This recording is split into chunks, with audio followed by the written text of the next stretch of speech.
मल्लिकार्जुन खड़गे जी, केसी वेणुगोपाल जी, रमेश चेन्निथाला जी, नाना पटोले जी, थोराट जी, विजय वडेट्टीवार जी, रेवंत रेड्डी जी, सुखविंदर सुक्खू जी, सतेज बंटी पाटिल जी, स्टेज पे CWC members, senior नेता, हमारे प्यारे कार्यकर्ता, भाइयों और बहनों, महाराष्ट्र के युवा प्रेस के हमारे मित्रों, आप सबका यहां बहुत बहुत स्वागत, नमस्कार। अंबेडकर जी की कर्मभूमि में आकर आज मुझे बहुत खुशी हो रही है। कांग्रेस का फाउंडेशन डे है और आज हम नागपुर में आपसे बात करने, आपसे मिलने आए हैं। देश में विचारधारा की लड़ाई चल रही है। लोगों को लगता है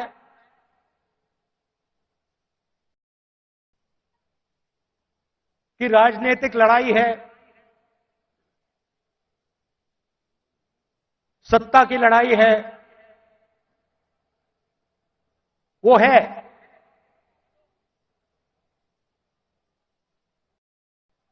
मगर इस लड़ाई की नींव जो है वो विचारधारा की है और दो विचारधाराओं की लड़ाई हो रही है। बहुत सारी पार्टियां हैं,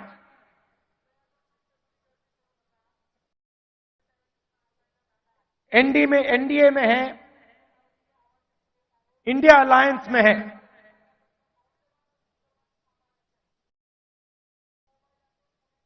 मगर लड़ाई दो विचारधाराओं के बीच में है।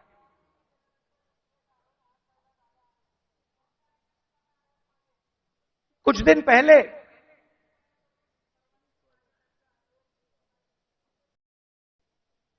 एक बीजेपी का एमपी मुझे लोकसभा में मिला। बहुत सारे बीजेपी के एमपी पहले कांग्रेस पार्टी में हुआ करते थे, ये भी कांग्रेस पार्टी में था।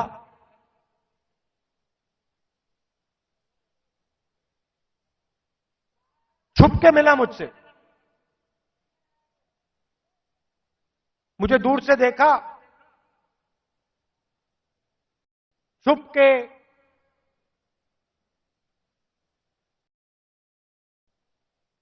डर से कहता है, राहुल जी आपसे बात करनी है।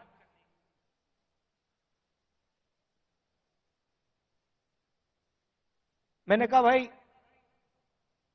क्या बात करनी है, तुम तो बीजेपी में हो।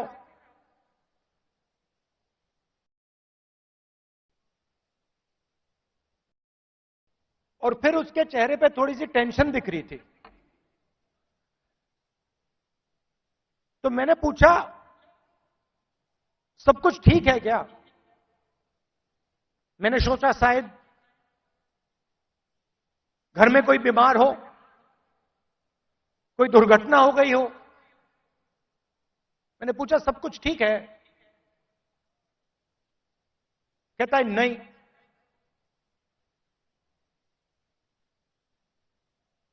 क्या हुआ?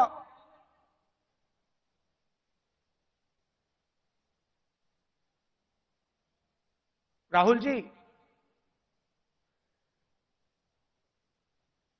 बीजेपी में रहकर सहा नहीं जाता।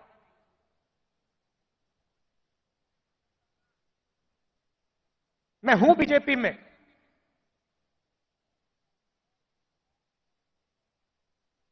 मगर दिल मेरा कांग्रेस में है।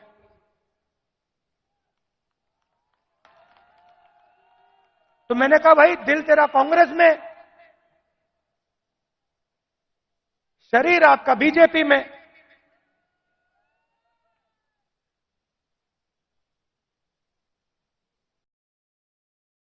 मतलब दिल शरीर को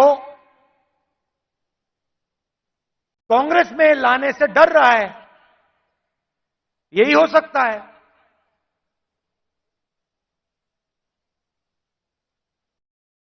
कहा मन क्यों नहीं बनता वहां? आप एमपी हो,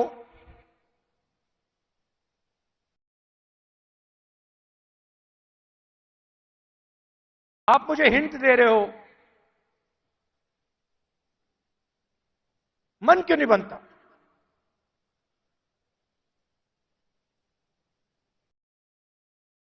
कहता है राहुल जी,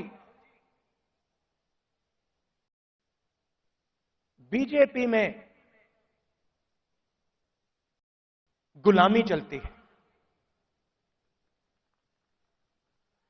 जो ऊपर कहा जाता है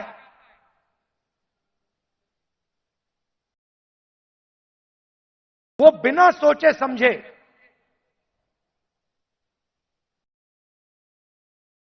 करना पड़ता है। कोई सुनता नहीं है, ऊपर से ऑर्डर आता है। मतलब जैसे पहले राजा ऑर्डर देते थे,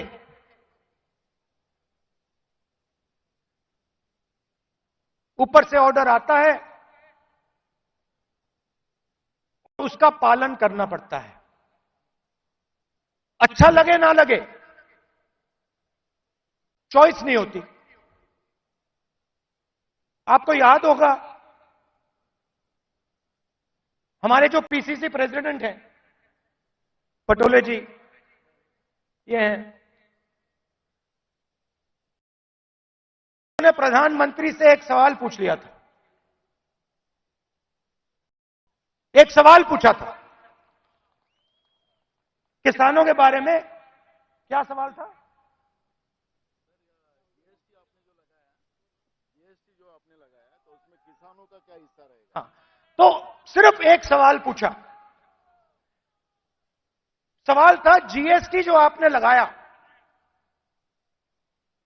उसमें किसानों का क्या हिस्सा होगा। मोदी जी को सवाल अच्छा नहीं लगा, पटोले जी आउट हो गए। तो उनकी विचारधारा राजाओं की विचारधारा है, किसी की सुननी नहीं।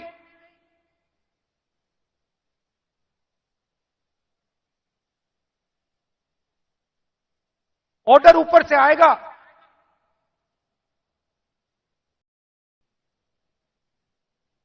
आपको ऑर्डर का पालन करना पड़ेगा।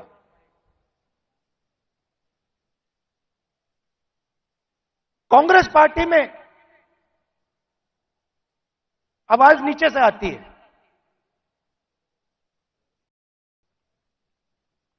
हमारा छोटा सा छोटा कार्यकर्ता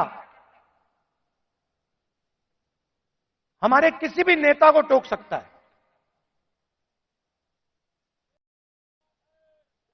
सही है ना? हमारे कार्यकर्ता मेरे सामने आते हैं और मुझे कहते हैं राहुल जी ये जो आपने किया मुझे अच्छा नहीं लगा। और फिर मैं उनको समझाता हूं कि देखिए मैंने ये इस कारण किया, और मैं उनकी सुनता हूं। उनकी जो आवाज है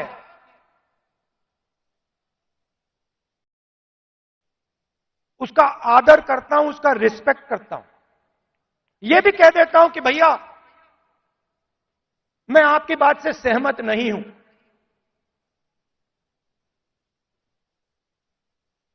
मगर उसकी आवाज सुनता हूं।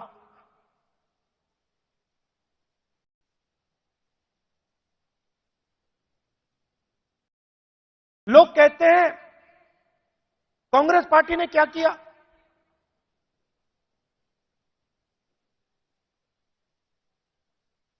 आजादी से पहले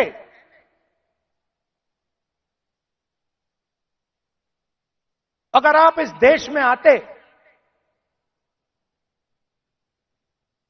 500-600 राजा थे, अंग्रेज थे, राजाओं का गन सलूट होता था,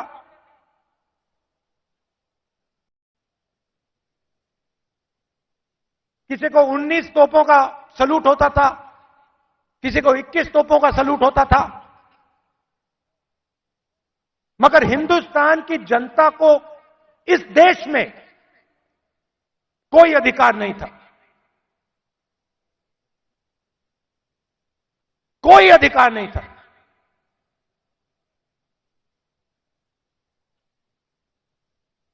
गरीब व्यक्ति की जमीन अगर राजा को अच्छी लगी, 1 सेकंड में उसको ले जा सकता था। ये सारे के सारे अधिकार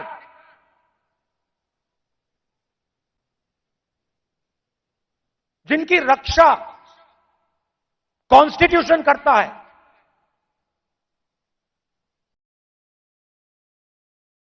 जो अंबेडकर जी ने, गांधी जी ने, नेहरू जी ने खून पसीना देके बनाया, ये कांग्रेस पार्टी ने दिया है।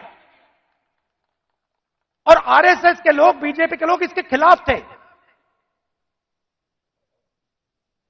आज झंडे के सामने खड़े हो जाते हैं, सलूट मारते हैं।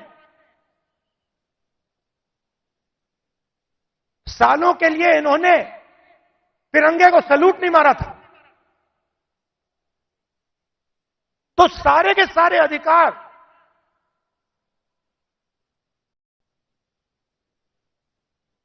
कॉन्स्टिट्यूशन से मिलते हैं।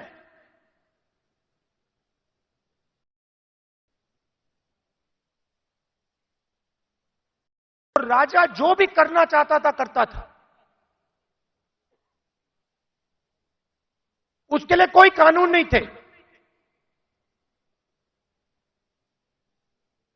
यह काम कांग्रेस पार्टी ने किया और यह हिंदुस्तान के इतिहास में, हजारों साल के इतिहास में पहली बार किया गया है। पहली बार एक हिंदुस्तानी को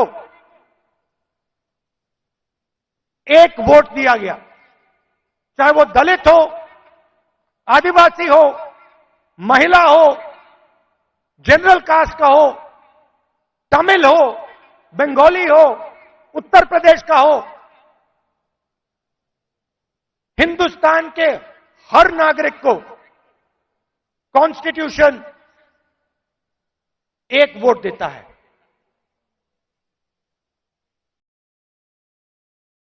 यह कांग्रेस पार्टी ने किया। गांधी जी जेल गए, नेहरू जी जेल गए, अंबेडकर ने सालों संघर्ष किया।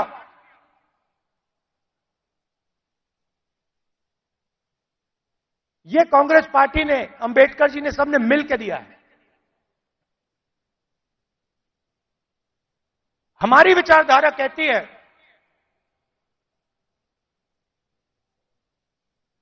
कि देश की लगाम हिंदुस्तान की जनता के हाथ में होनी चाहिए और देश को जैसे पहले राजा चलाते थे,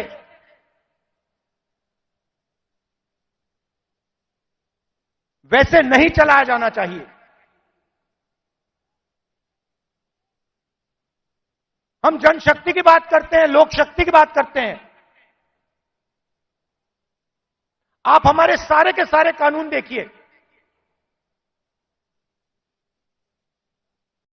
आजादी की लड़ाई देश की जनता ने लड़ी थी, राजा महाराजाओं ने नहीं लड़ी थी। उनकी पार्टनरशिप थी अंग्रेजों के साथ। लोग भूल जाते हैं, लोग सोचते हैं कि आजादी की लड़ाई सिर्फ अंग्रेजों के खिलाफ थी। नहीं, अंग्रेजों की लड़ाई अंग्रेजों के खिलाफ थी और राजा महाराजाओं के भी खिलाफ थी। यह सच्चाई है। पार्टनरशिप थी, राजाओं महाराजाओं की अंग्रेजों की पार्टनरशिप थी, उसके खिलाफ कांग्रेस पार्टी लड़ी थी। किसके लिए लड़ी थी? गरीब जनता के लिए लड़ी थी। अगर आप यहां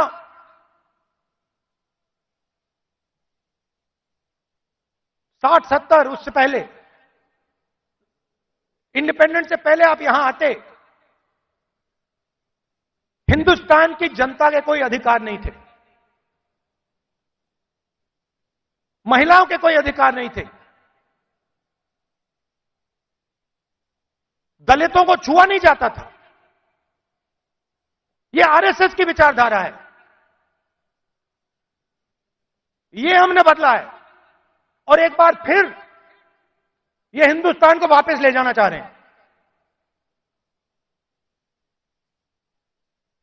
जो आजादी से पहले था वहां हिंदुस्तान को वापस लौटा रहे हैं। कॉन्स्टिट्यूशन से, आपके वोट से अलग अलग संस्थाएं बनती हैं। ये आपकी संस्थाएं हैं, चाहे सुप्रीम कोर्ट हो, इलेक्शन कमीशन हो,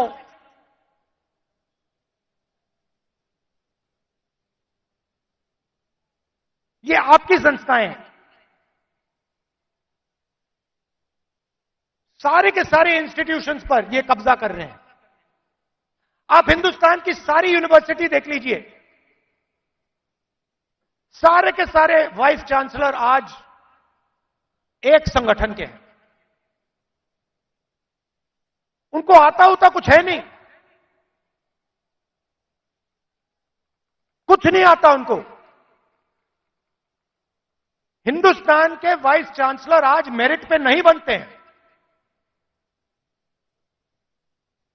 हिंदुस्तान के वाइस चांसलर आज अगर एक संगठन में हैं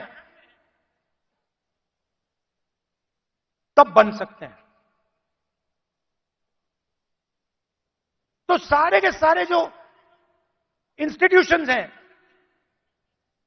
जिससे आपकी आवाज की रक्षा होती है, जिससे आप देश को चलाते हो, इन सब का ये कब्जा कर रहे हैं। मीडिया को देख लीजिए, कहा जाता था कि मीडिया लोकतंत्र के रखवाले हैं। मैं आपसे पूछता हूं, क्या आपको लगता है कि आज हिंदुस्तान का मीडिया लोकतंत्र की रक्षा कर रहा है? सुन लीजिए,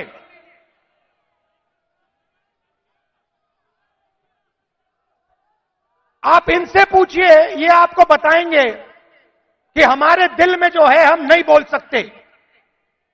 इनके दिल में क्या है? इनके दिल में वो है जो हिंदुस्तान की जनता के दिल में है, वो नहीं बोल सकते।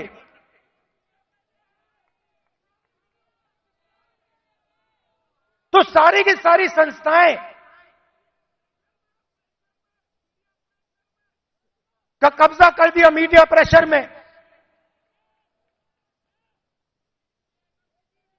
सीबीआई का प्रेशर है, ये देखो ईडी का प्रेशर है।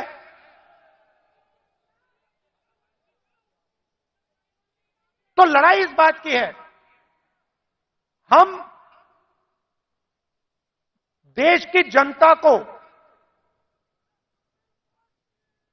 देश की शक्ति देना चाहते हैं, देश की जनता को देश की शक्ति हम पकड़ाना चाहते हैं।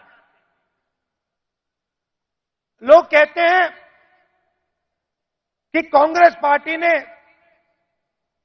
सफेद क्रांति की। हमने सफेद क्रांति में मदद की, मगर सफेद क्रांति को आनंद के महिलाओं ने शुरू की। सफेद क्रांति हिंदुस्तान की नारी शक्ति ने की। हरी क्रांति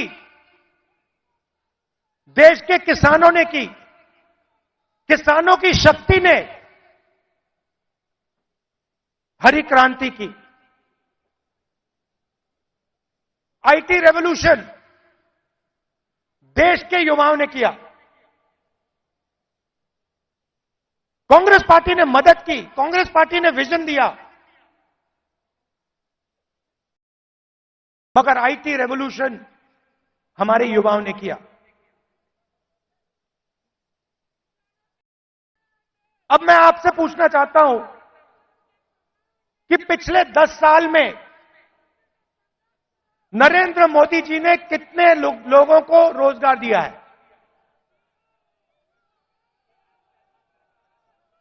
40 साल से सबसे ज्यादा बेरोजगारी आज है, और हिंदुस्तान की युवाओं की जो शक्ति है, करोड़ों युवाओं की जो शक्ति है, वो जाया हो रही है। आजकल हिंदुस्तान का युवा जॉब नहीं करता है। आजकल हिंदुस्तान का युवा 7-8 घंटे मोबाइल फोन पे कभी इंस्टाग्राम देखेगा, कभी फेसबुक देखेगा। ये सच्चाई है हिंदुस्तान की, और उसकी शक्ति जाया हो रही है।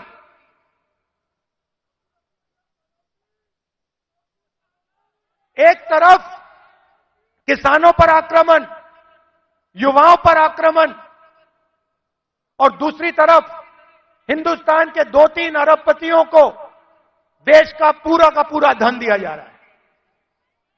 यह सच्चाई है। भाइयों और बहनों सुनिए,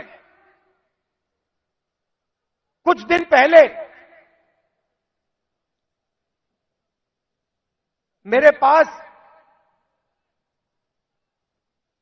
कुछ युवा आए, मुझे कहते हैं राहुल जी, अग्निवीर योजना से पहले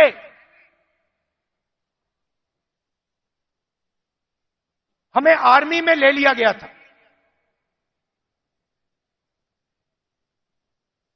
1,50,000 युवाओं को हिंदुस्तान की सेना ने और एयरफोर्स ने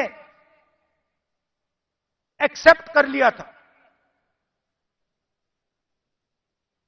उन्होंने फिजिकल टेस्ट पास कर दिया और एक्सेप्टेंस उनको मिल गई। 1,50,000 युवा।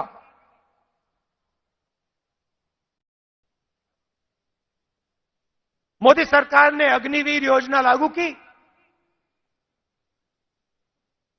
और 1,50,000 युवाओं को उन्होंने आर्मी में, एयरफोर्स में नहीं आने दिया।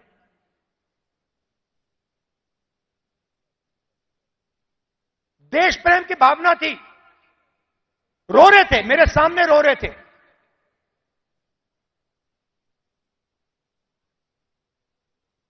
आंसू आ रहे थे, कह रहे थे सरकार ने हमारी जिंदगी बर्बाद कर दी है, जिंदगी खत्म कर दी, हमारा मजाक उड़ाया जाता है। गांव में हमें झूठे सैनिक कहा जाता है।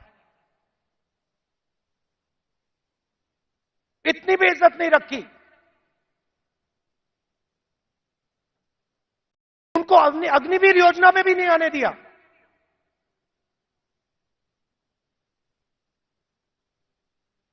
बाहर उठा के फेंक दिया। फिर कहते हैं हम देशभक्त हैं।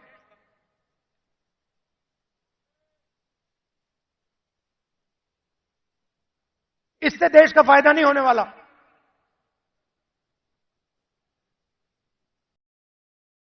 और पूरा का पूरा फायदा, देश का धन चुने हुए लोगों के हाथ में जाता है। मैंने पार्लियामेंट में सवाल पूछा, बीजेपी के लोगों से पूछा, हिंदुस्तान को 90 लोग चलाते हैं, आईएएस के अफसर हैं, पूरे बजट को बांटते हैं। मैंने पार्लियामेंट में पूछा कि इनमें से ओबीसी कितने हैं, दलित कितने हैं, आदिवासी कितने हैं। बीजेपी के लोग चुप हो गए।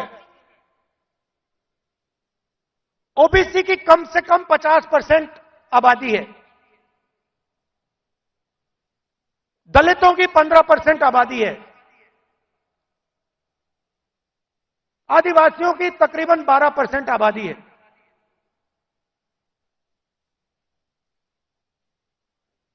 90 अफसर में से 3 ओबीसी हैं।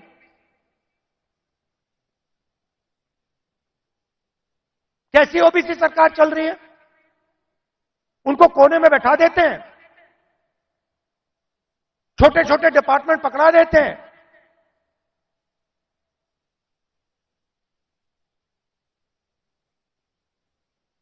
हिंदुस्तान की सबसे बड़ी कंपनी, 100-200 सबसे बड़ी कंपनी की लिस्ट निकालो, मुझे दिखा दो इनमें कौन सा ओबीसी है, कौन सा दलित है, कौन सा आदिवासी है। स्टेट की ब्यूरोक्रेसी में दिखा दो।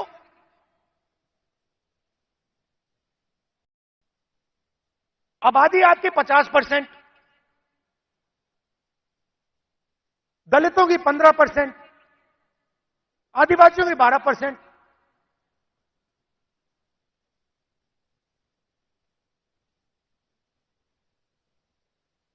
और भागीदारी आपकी कहीं भी नहीं।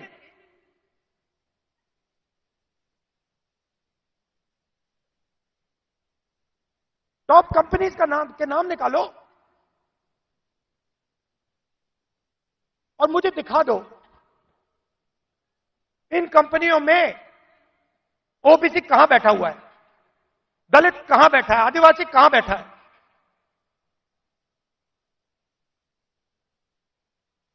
और ये सिर्फ, मैं आईएएस की बात नहीं कर रहा हूं, हर फील्ड में यह हालत है।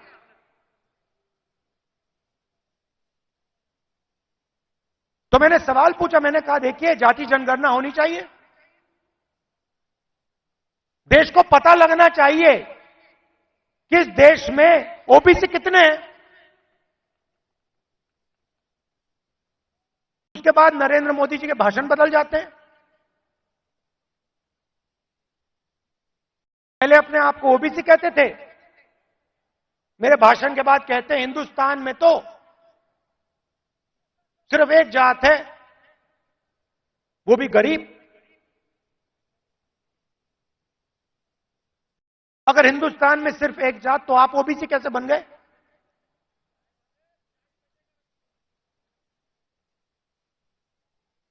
तो हमने निर्णय ले रखा है, जैसे ही हमारी सरकार आएगी, दिल्ली में आएगी, हम जाति जनगणना आपके लिए करके दिखा देंगे।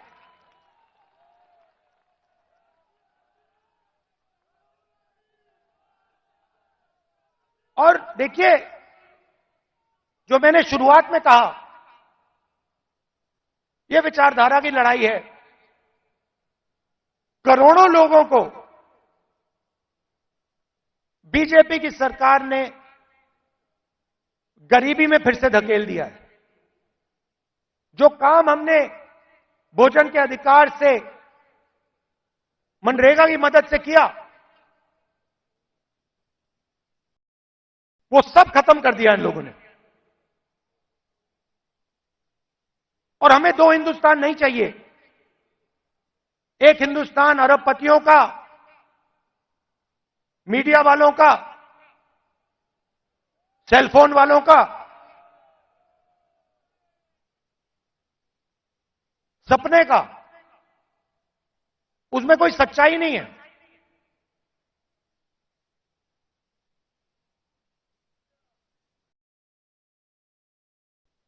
हिंदुस्तान के युवा सोशल मीडिया से जी नहीं सकते, कमा नहीं सकते।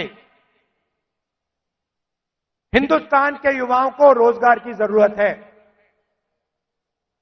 यह काम नरेंद्र मोदी जी और एनडीए की सरकार नहीं कर सकती।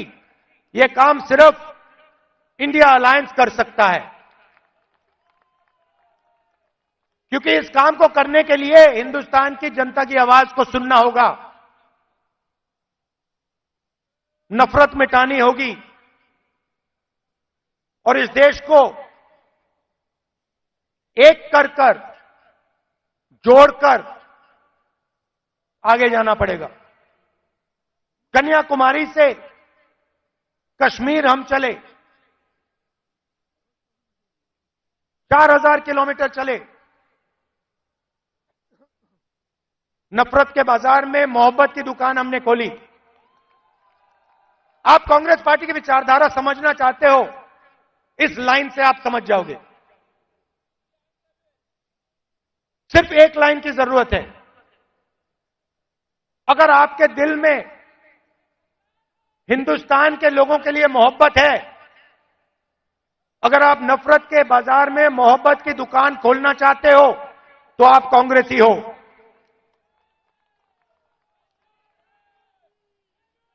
मैं कांग्रेस पार्टी के कार्यकर्ताओं से आखिरी बात बोलना चाहता हूं। देखिए, ये जो पार्टी है, और महाराष्ट्र के कार्यकर्ताओं से खासतौर से बोलना चाहता हूं, क्योंकि आप स्पेशल हो। मैं महाराष्ट्र में चला, मैं जब भारत जोड़ो यात्रा में चल रहा था, जैसे ही मैं महाराष्ट्र के अंदर आया, मैंने सोचा कि देखो,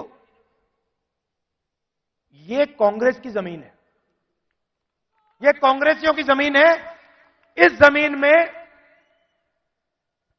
लोगों को कांग्रेस की विचारधारा बिना समझाए समझ आ जाती है। और अगर हमारी लड़ाई शुरू हुई तो महाराष्ट्र से हुई थी, इसलिए हम यहां नागपुर में आए हैं आपसे बात करने। तो आप बब्बर शेर हो, आपको किसी से नहीं डरना। आप नहीं डरते हो, आप बब्बर शेर हो, और आपकी विचारधारा की लड़ाई है, आपके दिल की लड़ाई है। और आप और हम मिलकर, आप और हम मिलकर महाराष्ट्र में और पूरे हिंदुस्तान में चुनाव जीतने जा रहे हैं। आप सबका दिल से बहुत बहुत धन्यवाद। नमस्कार, जय हिंद।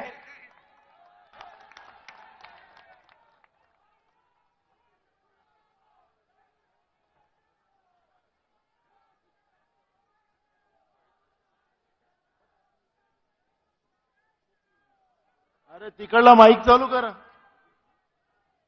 हॅलो, मी आता विनंती करतो काँग्रेस अध्यक्ष आदरणीय मल्लिकार्जुन खरगे साहेबांना की त्यांनी यावं आणि आपले विचार आपल्या समोर मांडावे. इस मंच पर बैठे हुए कांग्रेस के नेता, हमारे चाहते श्री राहुल गांधी जी,